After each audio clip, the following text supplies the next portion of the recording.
இது ஃபர்ஸ்ட் மலேசியாவின் செய்திகள் உங்களுக்காக.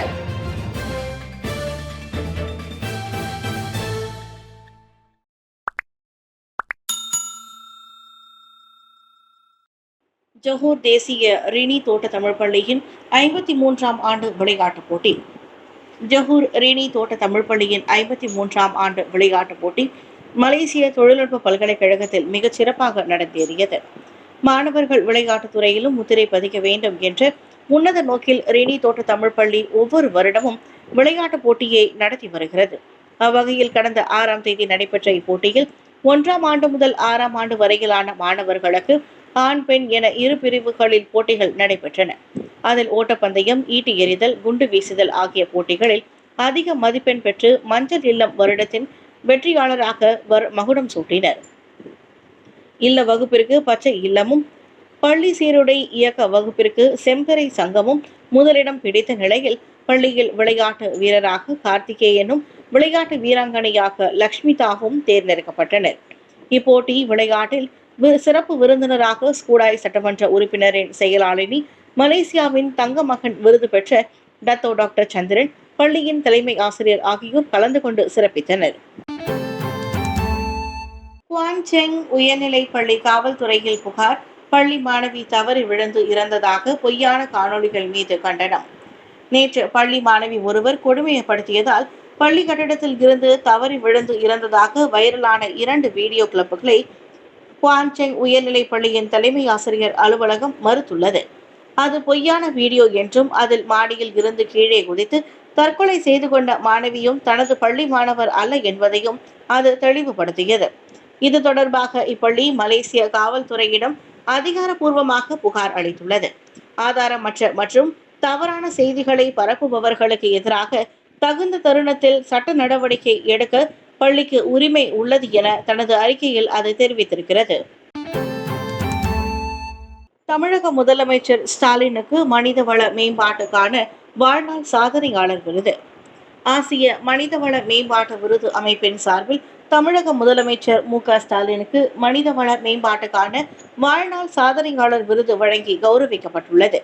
சென்னையில் நடைபெறும் அவ்வமைப்பின் 2 நாள் அனைத்துலக மாநாட்டின் ஒரு பகுதியாக தலைமை செயலகத்தில் வைத்து ஸ்டாலினுக்கு அவ்விருது வழங்கப்பட்டது. சமுதாய மேம்பாடு, படைப்பாற்றல் மற்றும் புத்தாக்கத்தை வளர்ப்பதற்கான திறன் மேம்பாடு சூழல் அமைப்பை வலுப்படுத்தியதற்காக ஸ்டாலினுக்கு விருது வழங்கப்பட்டதாக அவ்வமைப்பின் நிறுவனரும் மலேசிய சைபர் ஜெயா பல்கலைக்கழக இணைவேந்தருமான தான் ஸ்ரீ டாக்டர் ஆர் பாலன் தெரிவித்தார். தமிழக அரசின் திறன் மேம்பாட்டு கழகம் வாயிலாக லட்சக்கணக்கானோருக்கு திறன் பயிற்சி அளிக்கப்பட்டு வேலை வாய்ப்புகள் அதிகரிக்கப்பட்டுள்ளன. இதனால் தமிழக இளைஞர்களின் வாழ்க்கை தரமும் உயர்ந்துள்ளது. கல்வி மற்றும் மனிதவள மேம்பாட்டினால் மட்டுமே வறுமையை ஒழிக்க முடியும் என விருது குழு உறுதியாக நம்புவதால் தமிழகத்தில் அப்பணியை செவ்வனே செய்து வரும் முதல்வர் ஸ்டாலின் அவ்விருதுக்கு மிகவும் பொருத்தமானவராக இருப்பதாக தான் ஸ்ரீ பாலன் சொன்னார். எதிர்வரும் சனிக்கிழமை மாலை 5 மணி முதல் ஞாயிற்றுக்கிழமை அதிகாலை 4 மணி வரை லெகாஸ் நெடுஞ்சாலை மிதிவண்டி ஓட்ட பந்தயத்திற்காக 11 மணி நேரம் முடக்கம்.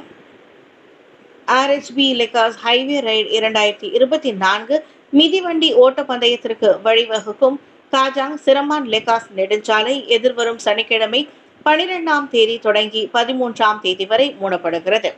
சனிக்கிழமை மாலை 5 மணி முதல் ஞாயிற்றுக்கிழமை அதிகாலை 4 மணி வரை அந்த நெடுஞ்சாலை மூடப்படும். இந்த பந்தயம் இரவு 7:45 மணிக்கு தொடங்கும் என்றும், சம்பந்தப்பட்ட நெடுஞ்சாலைகள் சிரமானுக்கு செல்லும் லெகாஸ் நெடுஞ்சாலையின் 2 கிலோமீட்டர், பண்டார் டெக்னாலஜி நோக்கி லெகாஸ் நெடுஞ்சாலை மற்றும் செமின்டேஸ் லெகாஸ் நெடுஞ்சாலை நுழைவாயிலும் அடங்கும் என்று தெரிவிக்கப்பட்டுள்ளது. அதே வேளையில் எக்கோ ஹில், ஜாலான் பாங்கி லாமா, ஜாலான் எக்கோ மெஜஸ்டிக் ஆகிய லெகாஸ் நெடுஞ்சாலைக்கு செல்லும் வழிகளும் மூடப்படும் என்று காஜாங் மாவட்ட காவல்துறை தெரிவித்துள்ளது. பொதுமக்கள் பயணத்தை திட்டமிட்டு மேற்கொள்ள காவல்துறை அறிவுறுத்தியுள்ளது. பங்சாரில் 78 வயது பாட்டியிடம் கைவரிசை காட்டிய திருடன். பங்சாரில் கடைக்கு நடந்து சென்று கொண்டிருந்த 78 வயது பாட்டியிடம் கைப்பை திருடப்பட்ட சம்பவம் பெரும் பரபரப்பை ஏற்படுத்தியுள்ளது. நேற்று காலை 6:30 மணி வாக்கில் மோட்டார் சைக்கிளில் வந்த திருடன் அவரது கைப்பையை பறித்து செல்வதை சிசிடிவி காட்சியின் வாயிலாக காண முடிகிறது. இதனால் அவர் சாலையில் விழுந்து தலையில் பலத்த காயம் ஏற்பட்டு மருத்துவமனையில் சிகிச்சை பெற்று வருவதாக பிரிக்ஃபீல்ட்ஸ் காவல்துறை தலைவர் மஷாரிமான் தெரிவித்தார். குற்றவியல் சட்டத்தின் 394வது பிரிவின் கீழ் காவல்துறை இச்சம்பவம் தொடர்பாக விசாரணையை துவக்கியுள்ளது.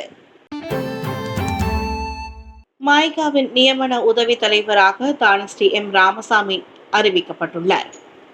முன்னாள் பொருளாளரான அவரின் நியமனத்தை மாய்கா தலைமையகம் இன்று வெளியிட்ட அறிக்கையில் உறுதிப்படுத்தியது. 2024-2027 தவணைக்கான மாய்காவின் தேசிய பொதுச் செயலாளராக டாக்டர் எஸ் ஆனந்தன் அண்மையில் நியமிக்கப்பட்டார் என்பது குறிப்பிடத்தக்கது. என் சிவகுமார் தேசிய பொருளாளர் ஆகியுள்ளார். தகவல் பிரிவு தலைவராக ஏ கே ராமலிங்கமும் மாய்கா கட்டிடக்குழு தலைவராக என் ரவிச்சந்திரனும் பொறுப்பேற்கின்றனர். தேசிய அமைப்பு செயலாளராக என் முனியாண்டியும், தேசிய வியூக அதிகாரியாக இளைஞர் பிரிவு முன்னாள் தலைவர் ஆர் தீனாலனும் நியமிக்கப்பட்டுள்ளனர். தேசிய ஊடக பிரிவுக்கு எல் சிவசுப்பிரமணியம் தலைமை ஏற்கும் வேளை மாய்காவின் நிர்வாக செயலாளராக டாக்டர் ஏடி குமார் ராஜா நியமிக்கப்பட்டுள்ளார். நடந்து முடிந்த மாய்கா கட்சி தேர்தலில் வெற்றி பெற்றவர்களோடு புதிதாக நியமனம் பெற்றவர்களும் அடுத்த 3 ஆண்டுகளுக்கு தேசிய தலைவர், துணைத் தலைவரோடு இணைந்து கட்சியை நிர்வகிப்பர். கார் நிறுத்தும் இடத்திற்கான போட்டியில் சக வழக்கறிஞருக்கு காயம் விளைவித்ததாக மூதாட்டி மீது குற்றச்சாட்டு. கடந்த பிப்ரவரியில் கார் நிறுத்தும் இடத்திற்கான போட்டியில் இன்னொரு பெண்ணை காயப்படுத்தியதாக வழக்கறிஞர் ஒருவர் இன்று ஈப்போ மேஜிஸ்ட்ரேட் நீதிமன்றத்தில் நிறுத்தப்பட்டார். எனினும் 72 வயது கோஸ்வான் பாய் தம் மீதான அக்குற்றச்சாட்டை மறுத்து விசாரணை கோரினர். பிப்ரவரி 18 ஈப்போவில் உள்ள பேரங்காடி ஒன்றின் கார் நிறுத்தும் இடத்தில் 35 வயது அஷ்வின்டர் குவார் நாராயண் சிங் என்னும் பெண் வழக்கறிஞருக்கு வேண்டுமென்றே காயம் விளைவித்ததாக அவர் குற்றம் சாட்டப்பட்டார். குற்றம் நிரூபிக்கப்பட்டால் அதிகபட்சமாக ஓராண்டு சிறை, 2000 ரிங்கிட் அபராதம் விதிக்கப்படலாம். குற்றம் சாட்டப்பட்ட மூதாட்டி 500 ரிங்கிட் மற்றும் ஒரு நபர் உத்தரவாதத்தின் பேரில் ஜாமீனில் விடுவிக்கப்பட்டார். நவம்பர் 11 வழக்கு மறு செவிமடுப்புக்கு வருகிறது. கால்வாய் நீரில் இரும்பு சட்டியை கழுவிய ரொட்டி சென்னாய் வியாபாரி வலைதளவாசிகள் கண்டனம். கால்வாய் நீரை பயன்படுத்தி ரொட்டி சென்னாய் வியாபாரி ஒருவர் சமையலுக்கு பயன்படுத்தும் இரும்பு சட்டியை கழுவிய காணொலி ஒன்று வைரலாகி வருகிறது. அருவருக்கத்தக்க அந்த செயல் பெண் ஒருவர் பார்த்து சமூக வலைதளங்களில் 16 வினாடி காணொலியாக பதிவு செய்து பதிவேற்றி இருக்கிறார். அதனைத் தொடர்ந்து சமூக வலைதளவாசிகள் அந்த ரொட்டி சென்னாய் வியாபாரியை வறுத்தெடுக்க தொடங்கியுள்ளனர். கால்வாய் நீரில் சட்டியை கழுவும் செயலை கடிந்து வலைதளவாசிகள் கருத்துக்களை பதிவிட்டு வரும் நிலையில் அந்த ரொட்டி சென்னாய் வியாபாரி வர்த்தகம் செய்யும் பகுதியின் விவரம் வெளியிடப்படவில்லை. தாய்லாந்திலிருந்து கொரியர் பொட்டலங்களில் கஞ்சா இலைகளை கடத்தும் நடவடிக்கை கொளந்தானில் முறியடிப்பு. தாய்லாந்தில் கொரியர் பிளாஸ்டிக் பைகளை கொண்டு பொட்டலமிட்டு இந்நாட்டிற்குள் கஞ்சா இலைகளை கடத்தி வந்த கும்பல் முறியடிக்கப்பட்டுள்ளது. அதிகாரிகளின் கண்களில் மண்ணை தூவும் அம்முயற்சியை கிளந்தான் ராஜா பாங்கில் பொது நடவடிக்கை குழு தவிடு பொடியாக்கியது.